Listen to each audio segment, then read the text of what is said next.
Pre monsoon કામગીરી અહીં માત્ર કાગળ પર હોય તેવું લાગી રહ્યું છે, પરંતુ તેની વચ્ચે હવામાન વિભાગ દ્વારા પણ આગાહી કરવામાં આવી છે કે હજુ પણ આગામી કેટલાક દિવસો સુધી આ પ્રકારની સ્થિતિ રહી શકે। સંજય ચૌધરી પાસેથી વિંડીના માધ્યમથી જાણીએ કે આખરે ક્યાં ક્યાં કેટલો વરસાદ વરસી શકવાની શક્યતા હવામાન વિભાગ દ્વારા વ્યક્ત કરવામાં આવી છે। સંજય।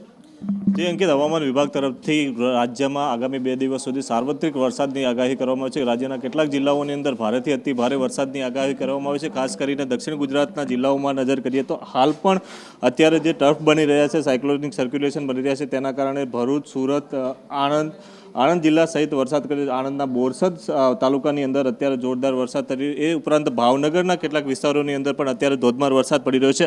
આગાહીની વાત કરીએ તો આગામી 2 દિવસની અંદર ગુજરાતની અંદર સાર્વત્રિક વરસાદ જોવા મળશે। ખાસ કરીને દક્ષિણ ગુજરાતમાં સૌથી ભારે વરસાદની આગાહી કરવામાં આવી છે। દક્ષિણ ગુજરાતના જે જિલ્લાઓ છે તેમાં સુરત, તાપી, નર્મદા, ડાંગ, વલસાડની અંદર સૌથી વધારે વરસાદ પડી શકે છે, ખાબકી શકે છે। એ ઉપરાંત સૌરાષ્ટ્રના પોરબંદર, જૂનાગઢ, વેરાવળ, ઉના સહિતના જે વિસ્તારો છે ત્યાં વરસાદ પડી શકે। ભાવનગરના દરિયા કિનારાના વિસ્તારોની અંદર પણ વરસાદ પડી શકે। આ ઉપરાંત ઉત્તર ગુજરાતના કેટલાક ભાગો છે ત્યાં પણ ભારેથી અતિભારે વરસાદની આગાહી કરવામાં આવી છે। અંકિત।